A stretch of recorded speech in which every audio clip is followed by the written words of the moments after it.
the comment on the air conditioning, I suspect was made at a time when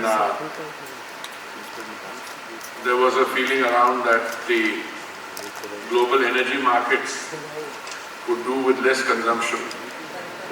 But I suspect that comment made then is perhaps equally valid today.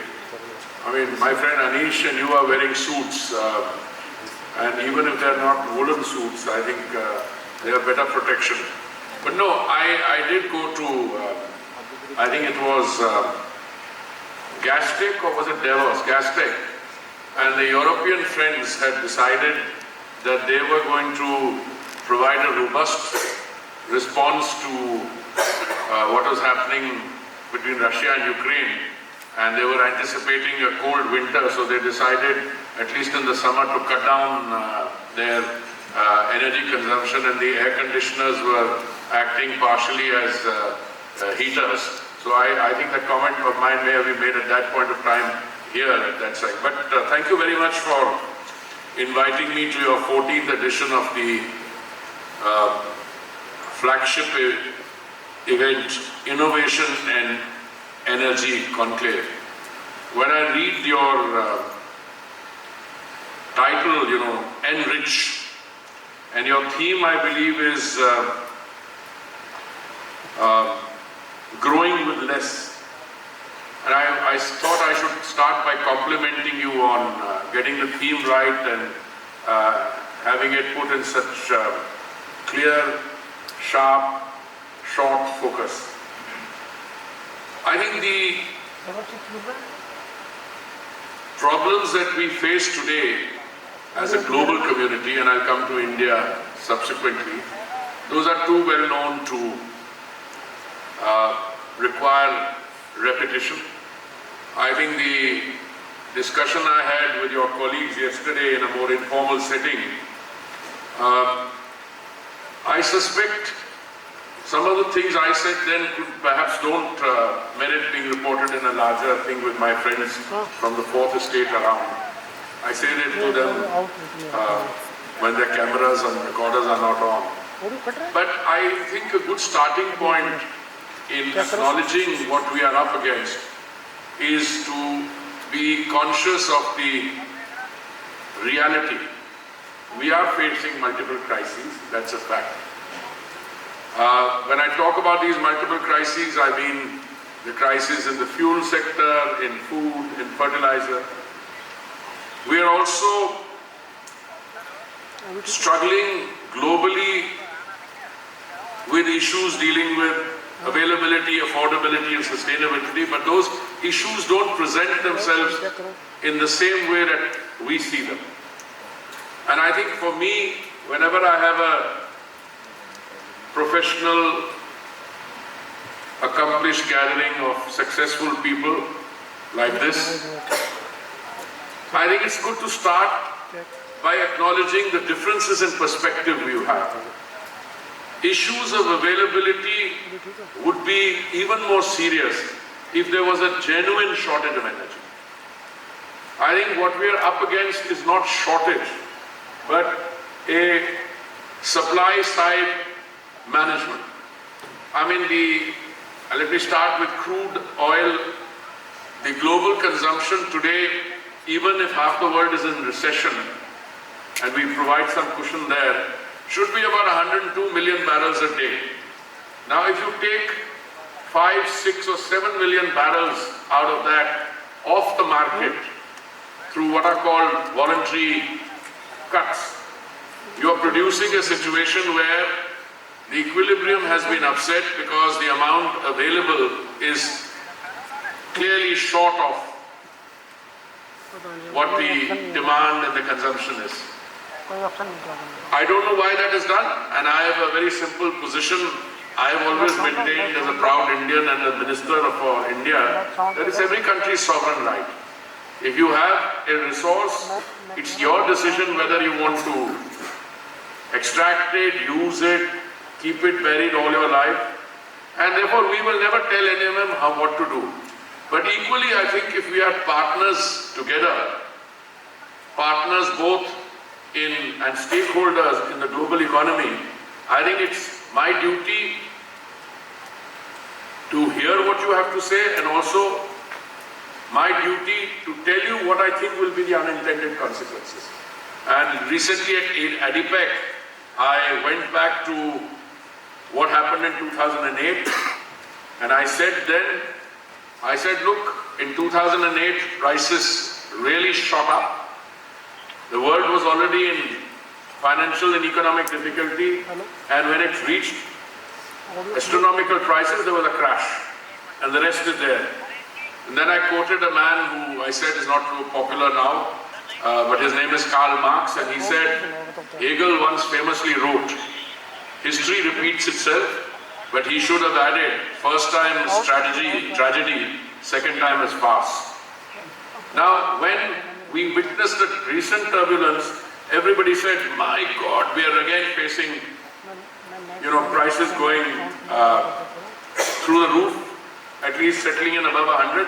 I was a skeptic even then, as I continue to be a skeptic now, because my belief is, if you really understand what's happening in the world, and I'm glad I'm talking to an audience as enlightened and as well researched as this, that if you already have a large amount of liquidity brought about by stimulus packages available, and all those interest rates hikes which you have utilized, and you've still not been able to mop up that liquidity, then high oil prices means problem. It means it will go up and then demand will fall.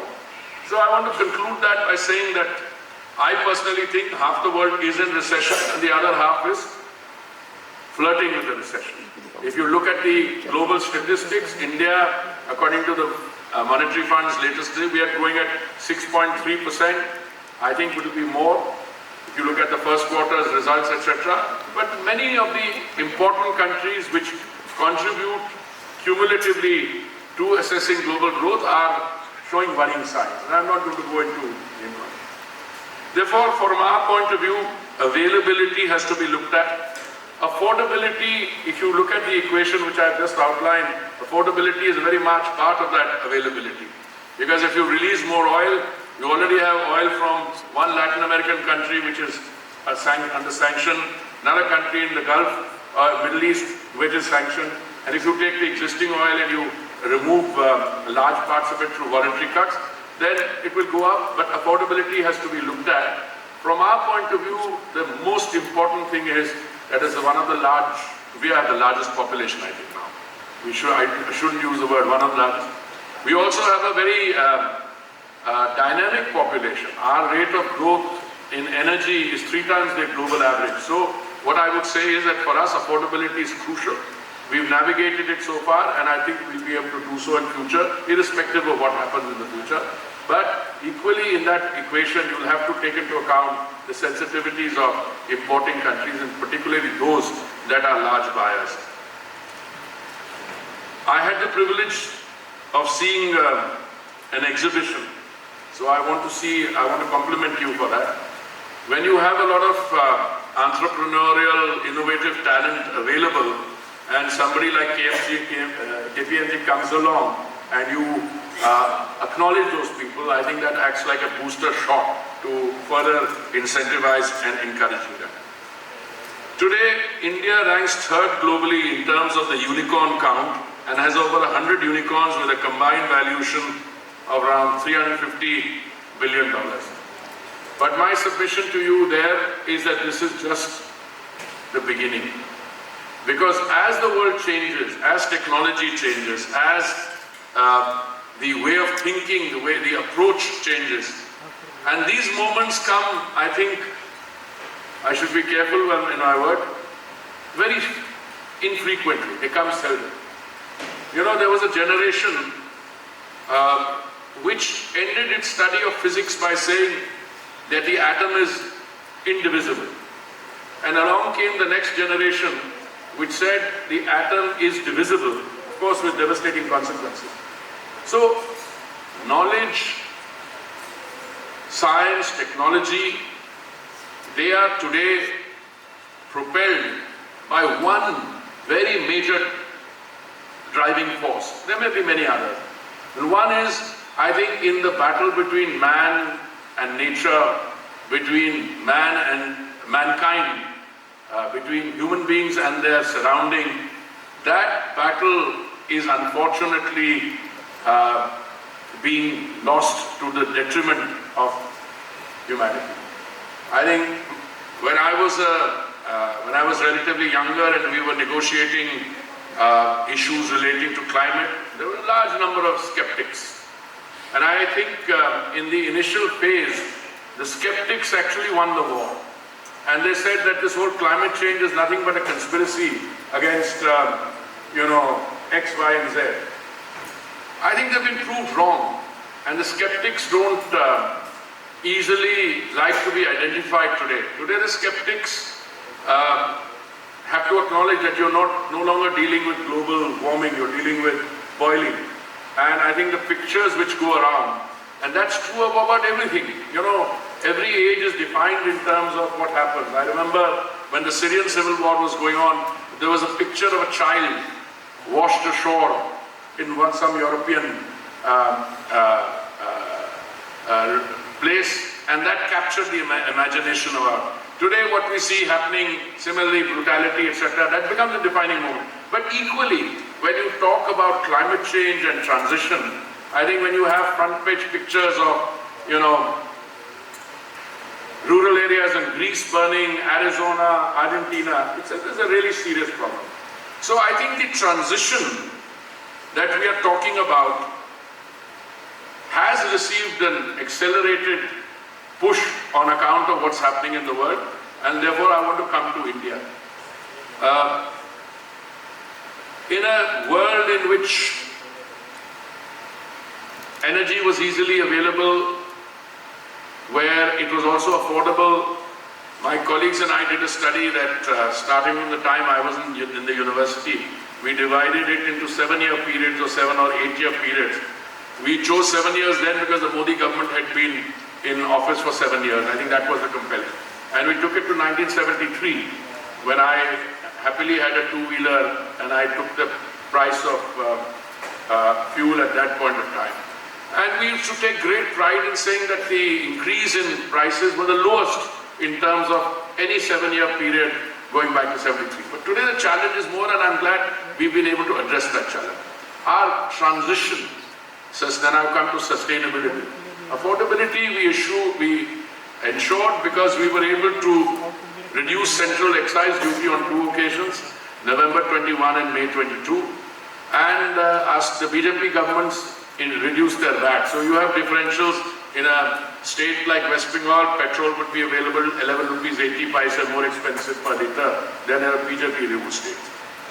But I can come now to what we have done in biofuels. But before that, I just want to say, just as I compliment you and through you KPMG on your encouragement to startups, I also want to pay a tribute to the OMCs, the PSUs of the oil and gas sector, who have created startup funds aggregating to about over 400 crores.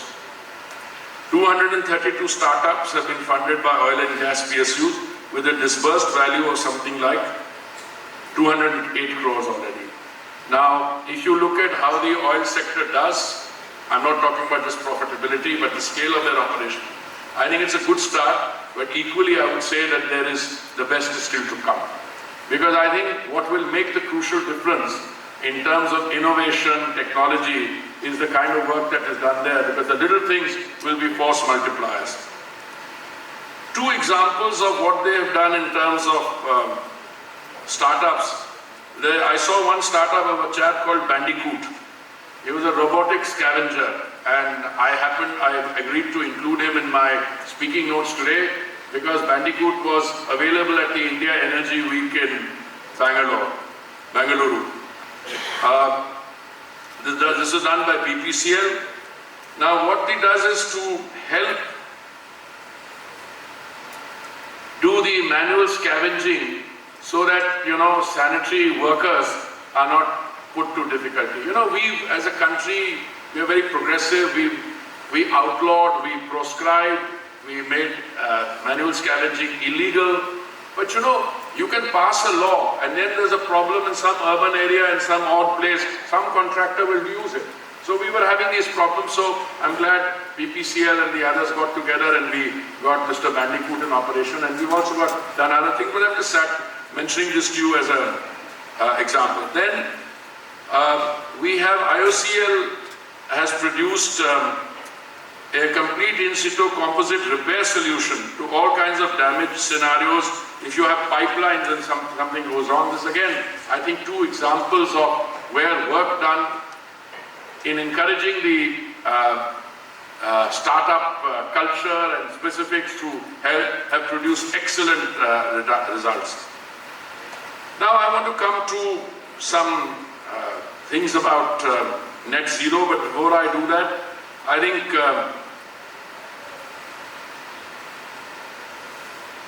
this year your ENRich awards, the projects fall in the category of EVs, carbon capture, waste management, battery technology, recycling, renewable generation equipment, asset management, energy efficiency and more.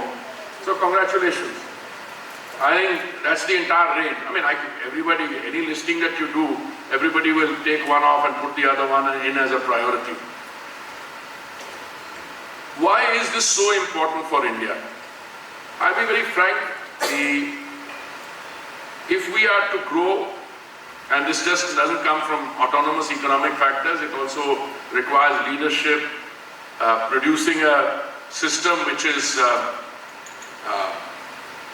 forward-looking, Atmanirbhar, looking at 2045 as a target date to become a developed country, become a much larger economy. So today, we are the third largest consumer of oil, we are the third largest LPG consumer, fourth largest LNG importer, fourth largest refiner, fourth largest automobile market, and I could go on. But within that matrix, things are changing. I think our biofuels, which I started off and then digressed, we are now very close to 20%. Now I might startle you, how is it jumped from 12% to 20%? Very simple. You know, when you are stuck at 1.4%, which we were in 2014, then 5% seemed impossible. But after 2014, the Honorable Prime Minister, with a lot of consultation and thought, put together a system, ecosystem. That system produces the results because we have diversified and identified the feed sources. When we reached 11.87%, a little bit of a hiccup, but now we are again, we found alternate sources. Our utilization of the alternate feeds is doing very well. We are selling E20 blended fuel at more than 5,000, even more plants every day. And I think the target of 20% is within sight. Today nobody is cribbing here about give us buyback guarantees, otherwise we won't produce ethanol. They're all happily producing ethanol and not worrying about buyback because they know that that 20% mental inhibition which we had, because the automobile sector sold us a pup. They said if up to 20% you don't have to change any parts in a car, which is correct. But what they didn't tell us is that there were, E85 cars were being sold in Brazil by the same manufacturers. So we are very happy that that is again available here. We will have more ethanol, more biofuels, more biogas, compressed biogas. I don't think I have the time for that, but I think that's the general message. I think a good point to reflect on would be that different analysts and research groups have said that 25% of the growth in the global energy demand between 2020 and 2040 will come from India. I think that no one is contesting. Our consumers are not contesting it. Month on month our energy demand increases in different sectors. Those who are selling energy, those who are producing, E&P sector, no one is this. I think it's tomorrow we are announcing another bid round. We've taken the decisions domestically. We have about 3.5 million square kilometers, 3.5 million square kilometers of, what is it called? Sedimentary basin. We just released another 1 million in that, and we made it open for bidding. So we have also taken some revolutionary steps on making data available. I think that's all beginning to have an effect. Equally, all the other tweaking upstream, downstream is being done in order to produce that. I was misquoted the other day, so I know I have my friends in the press here, so I caught out the person who misquoted, but let me say, when I talked about the 2070 net zero, I never said it's too far. I never said that. I said that India has a tradition. When we set a target, we don't set unrealistic targets. So if we had set a target for 2050 and the energy crisis had taken place, we wouldn't have said this target is no longer available, now let's go back to coal. This is what some countries did. What I said was that the 2070 net zero target was set taking everything into account, but it is my expectation that we can meet the net zero much before 2070. Why did I do that? Because all the major contributors to setting the target, their individual targets are much closer. And I repeat, IOCL has a target of 2046, ONGC 2038, GAIL 2040, BPCL 2040, HPCL 2040, oil 2040, EIL 2035. Now if these are our oil majors and they've got targets 20 years, 25 years earlier, it provides you that cushion. And what I see around always, I also have the privilege of being Minister for Housing and Urban Affairs, and I can see the changes in the use of construction technology. The Prime Minister devoted an entire year to Global Housing Technology Challenger, where 53 of the global major housing companies came and demonstrated their technology. We shortlisted those technologies. We built 6 lighthouse projects. One of them was inaugurated by the Prime Minister recently. 1,000 units in 1 year using the cutting edge technologies which are completely green. So all that is happening. I have a feeling that as we go along, we recently unveiled the prototype of the world's first BS6 Stage 2 electrified flex fuel vehicle that has both a flex fuel engine and an electric powertrain. I want to say to my friends in KPMG that as you proceed, you will see that the government not only has the ecosystem, but the government provides equal, if not more, encouragement to encouraging research, startups in all these sectors. And I did note when I was downstairs, was it upstairs? Upstairs, okay. Looking at some of that many of those startups have not only a replicability, or they would find great receptivity in the urban sector in which I deal. In fact, there was a solution there which was both wind and solar. And I didn't want to, because it was a slightly compressed time frame. But you know, for a country that is building, according to a McKinsey report, between 700 and 900 million square meters of urban space every year till 2030, which is the equivalent of a Chicago, it's absolutely necessary that you do things in a green and ecologically sustainable way.